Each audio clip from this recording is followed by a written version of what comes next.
Tout ce qu'on rêve, c'est pas que de dessiner sur des plans. Ce qu'on veut vraiment, c'est de les voir pousser de terre, se construire en 3D. C'est ça que les architectes attendent de leur travail.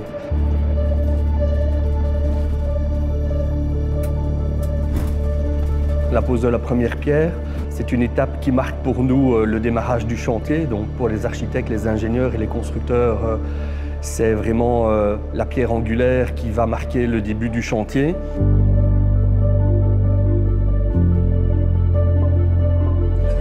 Ça a bien avancé depuis la dernière fois qu'on est venu. Oui, c'est impressionnant. La rapidité et de voir le ring, là, ça rend les choses concrètes.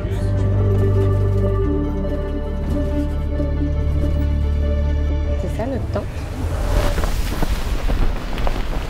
On n'avait pas beaucoup de moyens, monsieur l'ambassadeur, désolé. J'ai fait avec les moyens qu'on m'a donnés. Et voilà, le pavillon est fini. Bien fait, dit. Tu vois qu'il est minimaliste. Ouais, très bien. Ouais.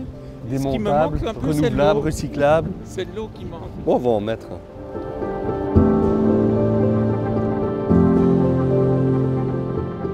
I would like to say today, dusty and windy, but sunny and shiny. That's what I can say. Today, ladies and gentlemen, excellencies, marks a milestone for the Belgian participation in the Expo 2025. And we are very pleased that all of you, and to see you here and to feel you in celebration of the official groundbreaking ceremony of the Belgian Pavilion. In exactly 453 days, we will open the doors to our Belgian Pavilion to the general public.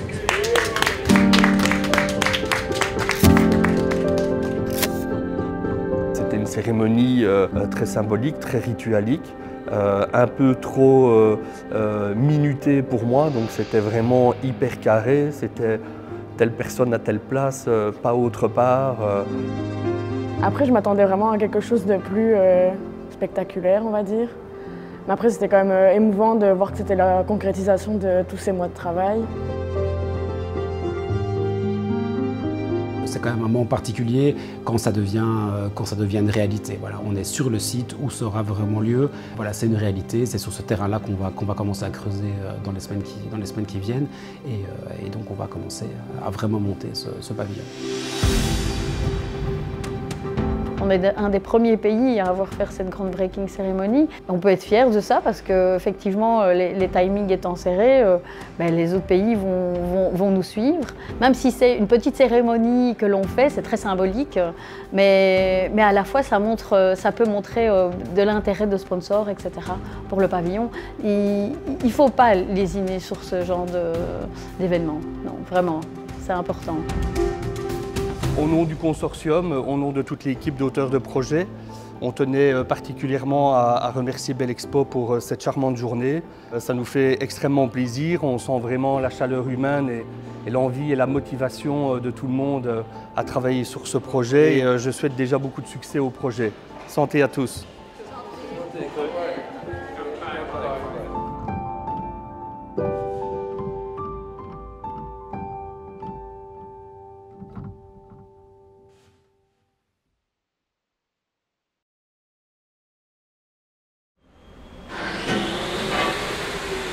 Tu rentres à la maison le soir à minuit, putain, je fais comme ça, je fais ça comme ça. On t'a empêché de dormir les derniers. Mais ici, proprement dit, c'est le premier test qu'on fait réellement. Ouais. C'est maintenant qu'il faut croiser les doigts. Ouais.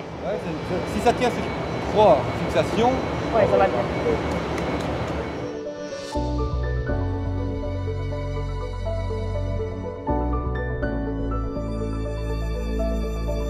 C'était une visite cruciale pour le pavillon parce que, en fait, de base, les panneaux Rockpanel ne sont pas faits pour être courbés avec un rayon aussi important que ce qu'on a dessiné dans les plans. Mais nous, ce qu'on voulait, c'était vraiment mettre en avant un matériau européen. Donc c'est pour ça qu'on a choisi Rockpanel, qui développe la gamme spécialement pour nous. On a dû finalement créer un système spécifique pour le pavillon. Et c'est notre menuisier en Belgique qui a pu trouver la solution grâce à Rockpanel et à SFS. Et donc on allait faire le test. Donc c'était un peu stressant parce que c'était le premier test. Et tu vois, après ouais, ces fixations-là, mais elles sont fixées en haut et en bas, je crois, hein, normalement. Parce que là, on voit que c'est comme ça.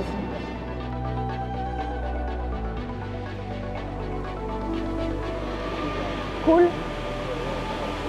Ça marche. C'est agréable donc, quand on a un challenge, d'aller au bout et de réussir ce challenge. Donc c'est toujours gratifiant. Quand il m'a parlé du projet Osaka, c'est une fierté de représenter un petit peu notre savoir-faire au Japon donc, et représenter la Belgique. Je suis super fier donc, que Cyril et toute son équipe ont remporté ce projet. Donc ça veut dire qu'on fait encore de belles choses ici dans la région.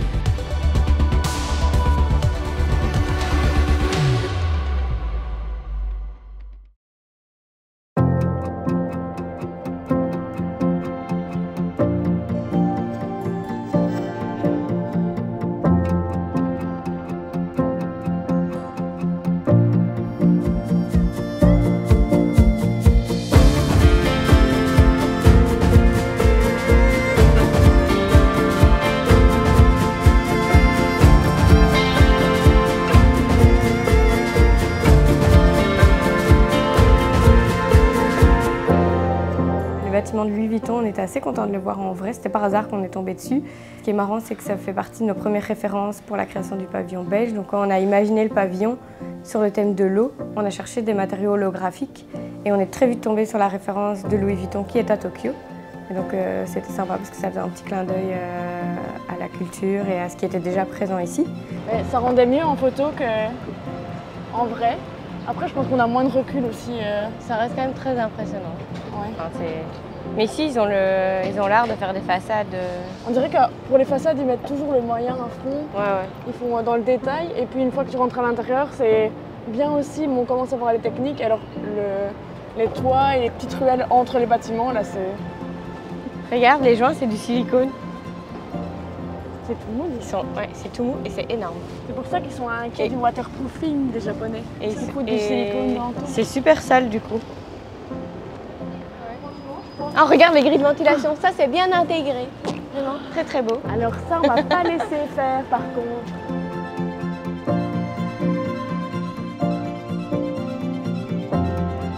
Et heureusement, quand on arrive, c'est la façade nord, du coup, il sera moins beau. Ouais, le soleil va pas taper direct dessus. Mais notre matériau est moins miroir, donc j'ai confiance. Ça va aller, je pense.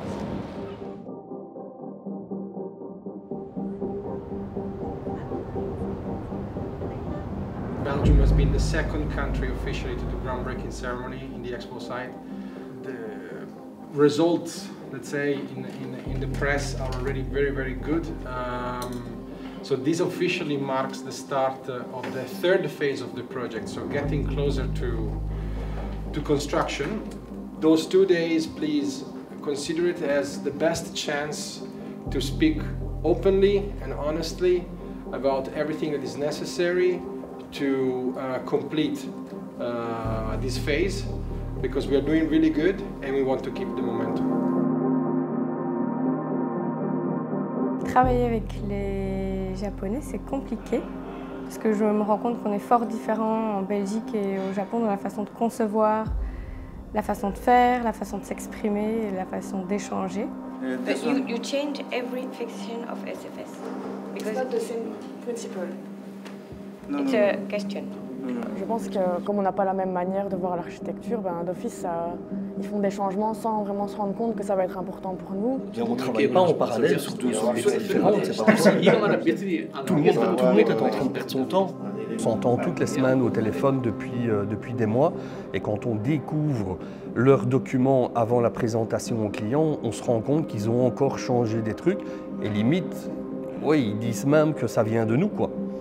Et donc là, c'est vrai qu'on n'est pas content, et là, c'est pour ça que je suis là, pour taper du poing sur la table et faire comprendre que c'est pas correct. Je pense qu'ils n'ont pas la même manière de communiquer, ni de fonctionner, et donc ils ont parfois du mal d'entendre nos remarques et la manière dont on les fait.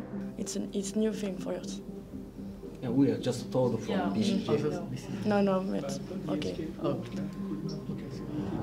Alors il y a toujours un peu de tension. C'est un dossier ce sont des dossiers qui doivent se faire dans un timing très restreint. Les tensions qu'on a aujourd'hui, à mon sens, il vaut mieux qu'elles soient là maintenant et qu'on règle les choses beaucoup plus rapidement, parce que de toute façon, vu le timing, c'est clair que les tensions risque encore d'augmenter même, et la pression, etc. Donc il vaut mieux régler beaucoup plus les problèmes en amont, parce que sinon on en aura beaucoup trop sur la fin. C'est un peu l'expérience qui parle. Je pense que c'est d'abord un très grand défi que de travailler au Japon. Après, voilà, il y a un choc culturel avec les Japonais, avec nos associés, mais on est là ici, depuis le début de la semaine, on travaille de 8h30 à 20h en réunion justement pour essayer de mettre tout au point, de vraiment essayer de s'entendre et de faire fonctionner et bien sûr trouver des concessions d'un côté et de l'autre, mais encore une fois je le disais, on a une super bonne équipe et on trouve toujours les moyens de s'entendre.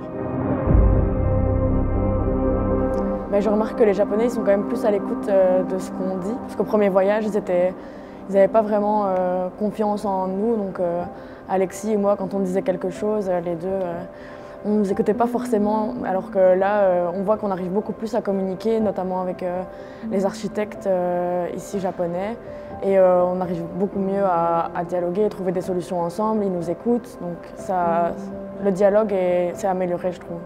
Même quand ils nous disent oui, à la fin c'est oui mais on a quand même un oui alors qu'avant on avait un non, donc c'est déjà une progression. Bien sûr, je trouve ça super d'avoir un mélange de générations. C'est une très bonne chose en fait pour le Japon. Au Japon, c'est un pays où on a plutôt tendance à favoriser dans les équipes les gens qui sont beaucoup plus expérimentés, on va dire ça comme ça. Et c'est bien de montrer qu'on fonctionne aussi différemment en Belgique, qu'on donne des responsabilités à des femmes dans les équipes et que le genre n'est pas d'importance dans la manière dont on la compose. Et donc on est plutôt fiers de pouvoir montrer qu'on travaille comme ça chez nous. Peut-être que ça les surprend, et tant mieux d'ailleurs si ça les surprend, mais c'est aussi montrer un certain exemple sur des pratiques et sur une fierté qu'on a en Belgique de travailler comme ça. Et ça, c'est véritablement une des vertus de Cyril Rousseau et son équipe, qui laisse déjà place aux jeunes, et non seulement aux jeunes, mais aussi aux nouvelles idées. On ose aussi un peu quitter les sentiers battus, ce qui est toujours une bonne chose. Je pense que plus on va continuer à voir nos associés japonais en face à face, plus le dialogue va s'installer, plus on va se comprendre et plus ce sera aisé de finaliser ce dossier. Moi j'en suis particulièrement fier et heureux pour le bureau Carré 7, Cyril Rousseau et toute son équipe. C'est un bureau d'architecture que l'on connaît bien à La Louvière. Ils ont déjà réalisé pas mal de bâtiments ici sur le territoire. Et le fait que demain ils seront présents dans le cadre de l'Expo universelle, oui, très fier, très heureux pour lui, c'est amplement mérité. Ce n'est pas que le pavillon pour un architecte, tous les projets sont des bébés et comme tous les bébés, on a envie de les voir grandir, on a envie de les voir évoluer et on a envie qu'ils soient terminés.